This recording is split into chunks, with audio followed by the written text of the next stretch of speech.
It's Friday. It's 8 p.m. And if you're not watching SmackDown, you're listening to Beef Sticks Podcast. Oh, My it's name kind is of Paystee. chilly. Paystee, I'm Fat Mack, but it's pretty chilly in here. There's like a breeze. I don't know. It's like it's a little drafty. Oh, it's really drafty in here, Fat Mac. And neither of us got pants on. I'm pantsless, baby. Oh, we got a huge show for it. you guys this week, folks. I think we're going to be struggling to keep this one under the 2-hour bracket, but we will strive for excellence as always. You mean Fat Mac will be struggling to keep it under? You're going to be struggling to push it past. Oh, you know how it is. I like a challenge.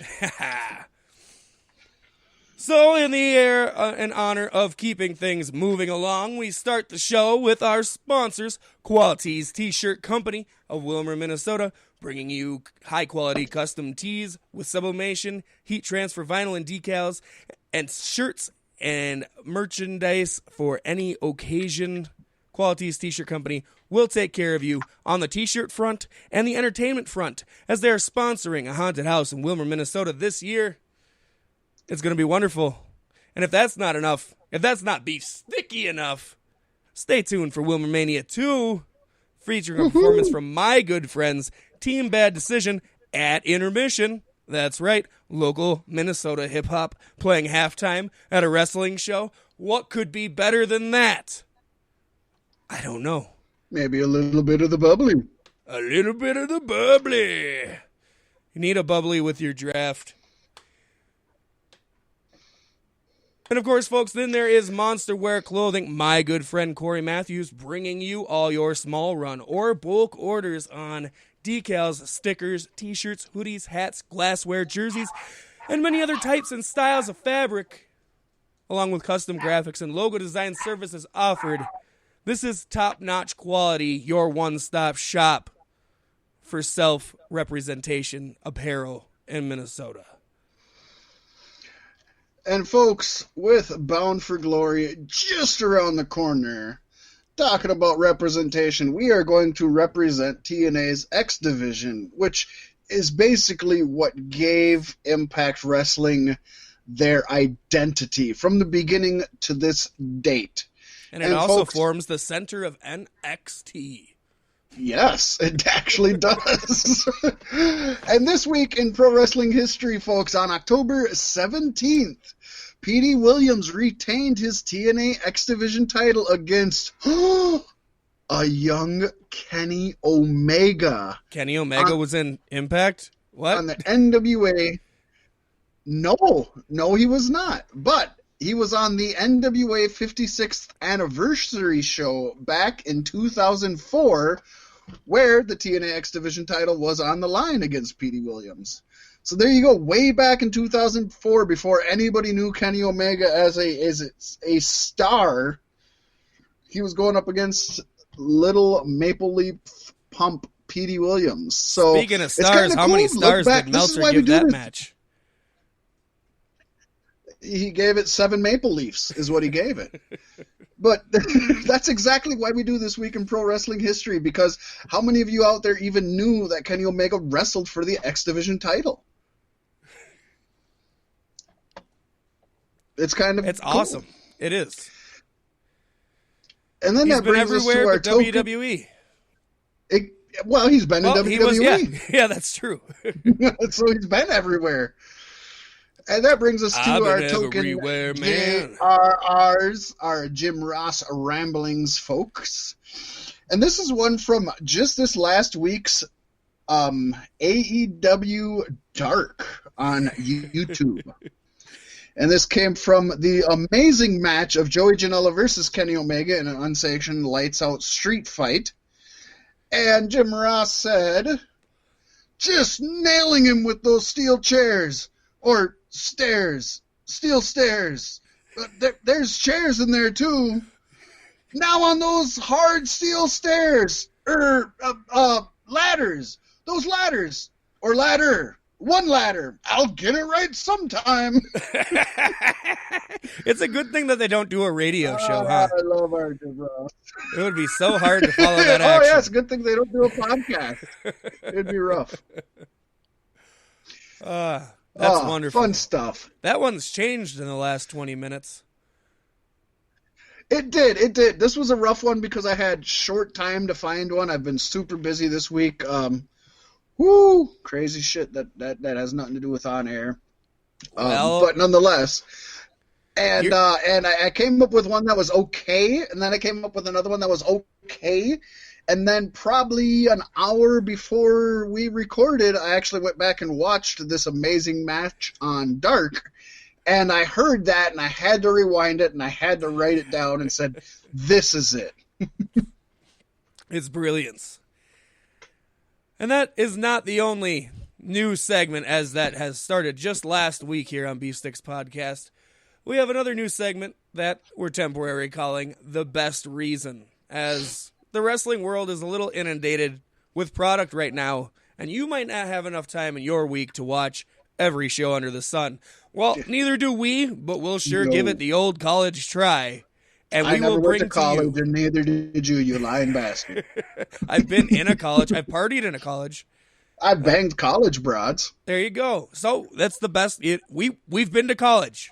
Actually, to be fair, I graduated from a college, but my GED came from a college, so. Well, there you go. Does that count? Yeah, let's count it. Okay, rock on. We got doctorates. Yes! DDS. And we have scoured the bulk of the wrestling ocean for you guys to bring you the best reason to watch some of the wrestling shows that aired this week. It's pretty... I'm thinking this is going to be a good segment going forward, and we'll always keep it right at the top of the show, so if you want to shut us up and go watch some good wrestling, you could do that. And folks, there's no specific number. We don't have a quantity we have to fill. We're going to give you at least one reason to watch wrestling because we are pro wrestling fans, and we're going to find at least one reason to watch it, even in the worst of times. But some days there may be 8 shows that you definitely should watch. We don't know. But this first one, we figured 5 is like a typical nice, comfortable number. So we're going to give you our top 5 best reasons. Paystee, should we kind of go back and forth? You start with 1, I'll go to 2, and so on and so forth? Yeah, we can do that. My first pick for the week was AEW Dynamite because of the main event, Chris Jericho defending his championship against Darby Allin in a Philadelphia street fight match for the main event. What a fight Darby put on, and he made Chris Jericho look young again. I haven't seen Chris Jericho have to move like that in the ring in a long time. And Jericho helped make Darby look like a star. Yeah, very much so. And we do have to point out that they pulled out the segment that's probably the most classic Darby Allin segment. In fact, I've brought it up on the show, and I actually posted it on Facebook, beefsticks.com Facebook. But where on this one, Chris Jericho duct taped Darby Allin's hands together behind his back, and he did the suicide dive, and he did the moonsault, and those are awesome. He has got done off that a before ridiculous with the amount of handcuffs, offense with his hands behind his back. And this is what the few people that know Darby Allin mostly know him from that, and the people that don't know him deserve to see that. And I thought that was awesome. Yes. I also really like that he painted his body with his deep desire to be the AEW champion, and he painted champ all over his body. Granted, we all knew he wasn't going to win, especially with the stipulation being a Philadelphia street fight and Jericho having an astounding team of superstars surrounding him. No way. But if there's one reason you need to watch AEW Dynamite, let that be this. And folks, if you did not catch New Japan Pro Wrestling's King of Pro Wrestling event, you need to go back and at least find Sonata versus Kazuchika Okada. This is a great bout between perhaps the best wrestler in the world today in Okada, and everybody knows how I feel about him. I don't have to say it again. taking on a rising star who could become the face of New Japan in Sonata. I definitely strongly encourage you to watch this match and go back and watch all of King of Pro Wrestling. There's a really amazing Will Ospreay match that I can't say enough about, but for sure, just find this match somewhere. It's on your internet, believe me. Yes. I'm going to bring it back to AEW really quick once more. AEW Dark, a little bit more accessible. Episodes are available on YouTube for you to watch at your leisure. And the match I wanted to spotlight from that was Joey Janela versus Kenny Omega in an unsanctioned lights-out street fight. The match didn't matter, but it mattered to me. What a brawl. This was, I think, the first time I've seen AEW put on a match that had the pacing and feel of a big New Japan match. And even just some of the simple stuff they did were putting each other through tables that were upside down so that, you know, you got more of the mechanism underneath the table than just hitting the flat surface. It was fun. Oh, yeah, the sunset flip onto the chairs that were faced not seats together, but backs together. So you hit the slimmest portion of it, the backs of the seats, the upright backs of the seats. And you and I both mentioned the awkward sunset flip. That was kind of a botch, but they were both professional enough to turn it into an actual safe and effective-looking move. Yeah, no, this match was on point throughout the whole thing, and I couldn't believe what I was watching, and just to know that it is free for you to watch on YouTube is it's mind-blowing. That's pay-per-view event material. It truly was. And folks, another show that you should be watching on YouTube, and you have no excuse not to because it's free and easily accessible and on every single one of your apps, NWA Power. And on the latest NWA Power, and on the latest episode, Aaron Stevens, who was formerly Damian Sandow in the E, and Ken Anderson, or Mr. Anderson. Kennedy. Anderson.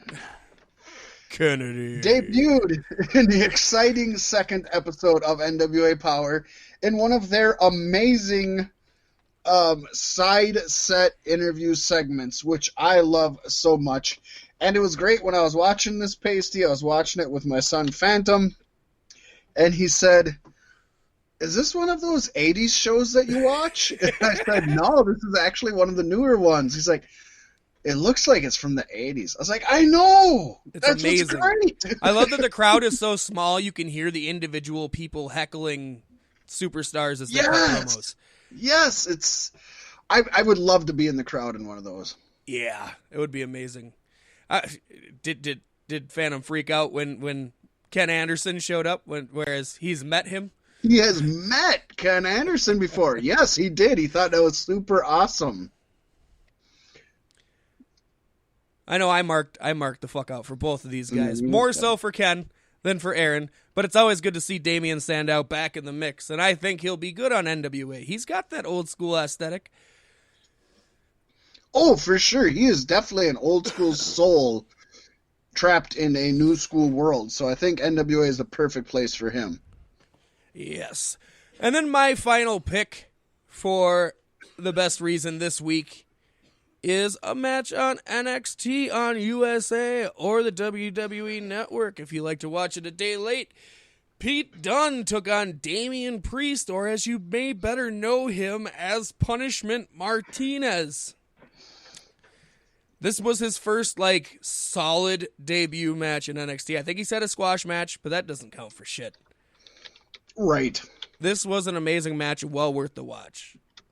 I think Wednesday nights rule supreme this week for wrestling. I think they're going forward. I heard great things about this match, and I gotta say, for as much as shit as we give WWE for the wonky names they give people, I actually dig Damian Priest as a name. So I'm cool with that. And from what I've heard, again, I haven't watched this, but from what I've heard is